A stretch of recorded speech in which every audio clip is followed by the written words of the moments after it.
कभी कभी मेरे दिल में यह ख्याल आता है कि बाबू जिसको आईपीएल में मोटा पैसा मिल जाता है वो परफॉर्म क्यों नहीं कर पाता है। हाँ, अब देखिए ना, एक जनाब यहां पर लगे, ये दांत चियार रहे हैं। 25 करोड़ रुपए उन्होंने लिया था और 25 करोड़ के बदले दिया क्या? शतक मार चुके हैं। किसके लिए?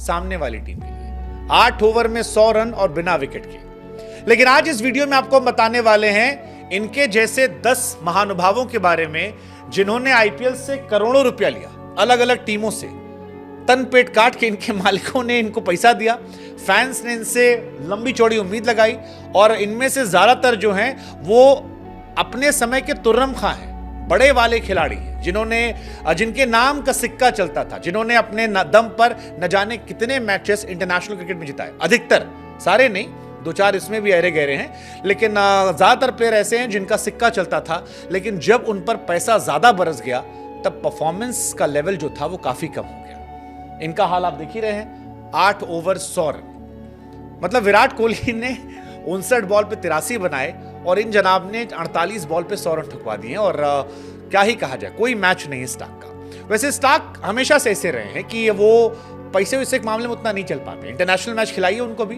कह दीजिए कि अभी इंटरनेशनल मैच है, वर्ल्ड कप है, आईसीसी टूर्नामेंट चल रहा है, WTC है, T20 वर्ल्ड कप है या कोई इंपॉर्टेंट है। अब क्या वजह होती वो तो हम नहीं बता सकते, लेकिन आपको ये बता सकते हैं कि जिनको पैसा नहीं मिलता परफॉर्म करते। इसी मैच में देखिए हर्षित राणा को पहले मैच में 4 ओवर 33 रन ये पिट रहे थे, 54 रन। उसने 3 विकेट निकाले, इन्होंने 0 निकाले। हर्षित ने दूसरे मैच में भी 2 विकेट निकाले, जिन्होंने 0 निकाले।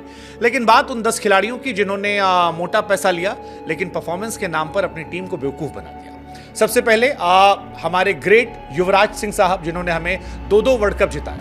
2 वर्ल्ड कप युवराज जिताए हमें, और युवराज से बड़ा इंडिया में प्लेयर नहीं कोई। लेकिन जब आरसीबी ने साल 2014 में उन पर 14 करोड़ रुपया खर्चा किया तब विराट भी फ्लॉप हो, युवराज भी फ्लॉप हो गए। युवराज सिंह को 14 करोड़ रुपए मिले थे और उस साल उन्हें 2014 में कुल मिलाकर 14 मैचेस खेले जिसमें केवल 376 रन बनाए। अब युवराज के कद का खिलाड़ी अगर सारे मैचेस खेल जाता है और टीम क्वालिफाई नहीं करती और इतना पैसा मिलता है तो सवाल खड़े होते हैं। और ये वो दौर था जब युवराज अपने पीक के आसपास थे। हालांकि इस बीच में उनका एक डाउनफॉल भी आया था, वो कैंसर वाला, तो वो कहानी भी थी। दूसरा नाम जो है वो दिनेश कार्तिक का है। दिनेश कार्तिक वो प्लेयर हैं जो भारत भ्रमण कर चुके हैं, मतलब सारी टीमों में लगभग घूम टहल कर खेल चुके हैं। और दिल्ली ने उन पर 2014 में 12.5 करोड़ रुपए खर्चा किया था। 12.5 करोड़ रुपए खर्च किए थे। दिल्ली डेयर डेविल्स नाम हुआ करता था। लेकिन कार्तिक ने इतना पैसा लेने के बाद केवल 325 रन बनाए और एक मीडियोकर की तरह वो खेल रहे थे, क्योंकि उनका स्ट्राइक रेट जो था उस साल केवल 125 का था। आप कह सकते हैं कि पैसा जो है दिल्ली का इन्होंने माचिस लगा के आग लगा दिया। मिल्स पर भी आरसीबी ने 2017 में 11.5 करोड़ खर्च किए थे। आरसीबी वैसे हर साल करती है, इस साल भी अल्जारी जोसेफ को जो है 11 करोड़ दिए हैं और लोग कह रहे हैं कि 11 करोड़ दिए हैं तो वो 11 करोड़ की इकॉनमी से पिट रहे हैं। उस साल भी यही हुआ था। मिल्स को इन्होंने 11.5 करोड़ दिए थे और 5 मैच खेले उन्होंने, 9 की इकॉनमी से पिट पिटाकर वो चले गए। राजस्थान रॉयल्स ने भी मेहरबानी जताई थी। 11.5 करोड़ रुपए जयदेव उनटकट को दिए थे 2018 में। जयदेव उनटकट साहब जो हैं वो भी एक मीडियोकर परफॉर्मेंस करने के बाद खूब पिटे, खूब जबरदस्त धुनाई हुई और उसके बाद राजस्थान रॉयल्स से उन्होंने अलविदा कह दिया। बाद में लखनऊ चले गए और T20 करियर उनका चला नहीं। लेकिन उन पर भी बहुत मोटा पैसा खर्चा हुआ था, 11.5 करोड़ रुपए।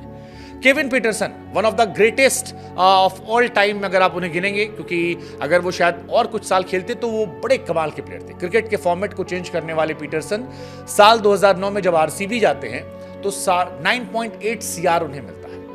अब ऐसा लगा कि यार पीटरसन इस साल बवाल काट देंगे। पीटरसन बहुत बड़े प्लेयर थे, लेकिन जब वो आरसीबी गए तो उनकी बैटिंग जो है वो फ्लॉप हो गई।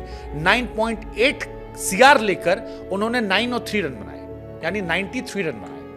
अब इतनी गंदी परफॉर्मेंस पीटरसन की किसी ने उम्मीद नहीं की थी। 10 करोड़ लगभग रुपए लेने के बाद आप 93 रन बनाते हैं और उस 93 में भी स्ट्राइक रेट जो पीटरसन का था वो केवल 109 का था। पीटरसन ने कई साल आईपीएल खेला, लेकिन यह परफॉर्मेंस उनकी इतिहास की सबसे घटिया परफॉर्मेंस थी और पीटरसन इसको शायद भूलना भी चाहते होंगे, क्योंकि 10 करोड़ के बाद आप 100 रन ना बना पाओ तो लानत है आप पे। एक और नाम, एक टाइम के ग्रेटेस्ट ऑलराउंडर एंड्रयू फ्लिंटॉप। एंड्रयू फ्लिंटॉप को सीएसके ने साल 2009 में लिया था 9.8 CR में। ये वो ऑलराउंडर है जिसे बहुत पैसा खर्च किया गया, लेकिन इनकी भी हालत खराब हो गई थी। 9.54 की इकॉनमी से गेंदबाजी में ये पिटे, और जब बल्लेबाजी करने की बारी आई तो पूरे सीजन में 53 बॉल खेलकर केवल 62 रन बना पाए। फ्लिंटॉप जैसे खिलाड़ी से ये एक्सपेक्टेशंस नहीं थी, क्योंकि बहुत बड़े प्लेयर हैं। 9.8 CR रुपया लिया था, लेकिन जो है सो है। एक और नाम शेन वॉटसन का। शेन वॉटसन IPL के वन ऑफ द ग्रेटेस्ट में वो भी आते हैं। बहुत साल परफॉर्म किया उन्होंने, लेकिन जब RCB ने उन पर 9.5 करोड़ रुपए खर्च किए थे साल 2016 में, वो साल जिस साल विराट कोहली और AB डिविलियर्स का बल्ला आग उगल रहा था, उस साल शेन वॉटसन प्लेइंग 11 का रेगुलर हिस्सा थे, लेकिन परफॉर्मेंस में उन्होंने कूड़ा करने में कोई कोर-कसर नहीं छोड़ी थी। पूरे सीजन खेलने के बाद 179 रन बनाए, और इकॉनमी गेंदबाजी में लगभग 8.5 या 9 की थी, जिसकी वजह से वो बहुत पिटे, और RCB ने उनसे तौबा कर लिया, कहा भैया छोड़ो। हालांकि यहां छोड़ने के बाद वो CSK गए, और CSK में बैट और बॉल दोनों से कमाल करते रहे। आखिरी सीजन तक उन्होंने बल्ले से रन बनाए, और उसके बाद रिटायरमेंट ले ली। एक और नाम पवन नेगी का, जिनको धोनी ने रातों रात टीम में शामिल कर लिया था, और उसके बाद वो हीरो बन गए थे। इंडियन टीम में आए, खेलने का मौका नहीं मिला, लेकिन 2018 में 8.5 करोड़ रुपए ये बिके थे। वो धोनी का सिलेक्शन का असर था कि इनकी बोली बहुत ऊंची लगी। 8 मैच खेले, और आपको जानकर हैरानी होगी कि 8 मैच खेलकर 8.5 करोड़ रुपया लेकर ये जनाब सिर्फ 1 विकेट ले पाए, और इनकी इकॉनमी जो थी वो लगभग 9.5 की थी। गजब, मतलब क्या चूना लगाया इन्होंने, वो सब यही लोग जानते हैं। बैटिंग करने जब ये आए तो इनका स्ट्राइक रेट जो था वो 96 का था। कहने को ये ऑलराउंडर थे। हाईएस्ट स्कोर इनका 19 था, और उसके बाद दिल्ली ने हाथ जोड़ लिया कि भैया बस करो, तुमसे ना हो पाएगा। वरुण चक्रवर्ती एक और नाम, वो मिस्ट्री स्पिनर है, लेकिन उनकी मिस्ट्री ही रह गई है। पंजाब में थे तब भी मिस्ट्री थी। एक साल विराट की कप्तानी में इन्होंने इंटरनेशनल क्रिकेट खेला, वहां भी ये विराट को मिस्ट्री करवा गए, और उन गेंदबाजों में थे जिनके चक्कर में विराट की कप्तानी भी चली गई। लेकिन 2019 में जब ये पंजाब से खेलते थे 8.5 करोड़ के आसपास बिके। हालांकि वहां परफॉर्मेंस नहीं हुई, बाद में कोलकाता आ गए। कोलकाता में 1-2 सीजन इन्होंने परफॉर्म किया था, लेकिन उसके बाद पिछले सीजन भी ये सुपर फ्लॉप थे, और इस साल भी ये सुपर डुपर फ्लॉप चल रहे हैं। मोटा पैसा लेकर गायब हो गए। एक आखिरी नाम शेन बॉन्ड का आप ले सकते हैं। 2010 में 3.5 करोड़ वो गए थे, परफॉर्म उतना नहीं कर पाए थे। बीते साल भी 2 खिलाड़ी, जिसमें आप हैरी ब्रूक का नाम ले सकते हैं, भारी भरकम रकम देकर उन्हें बुलाया गया था, और एक और खिलाड़ी लेफ्ट हैंड बॉलर और बैट्समैन सैम कुरन, उन्हें भी भारी भरकम रकम मिली थी, लेकिन बीते सालों परफॉर्म नहीं कर पाए थे। हालांकि इस साल 1 मैच बैटिंग के दम पर जिताया है उन्होंने, लेकिन पिछला साल 18.5 करोड़ लेने के बाद उनका ही फ्लॉप गया था। अब सवाल फिर वही है कि चाहे ये भैया हों या बाकी ये लोग हों, ये सब के सब इतने फ्लॉप क्यों होते हैं इतना मोटा पैसा लेने के बाद।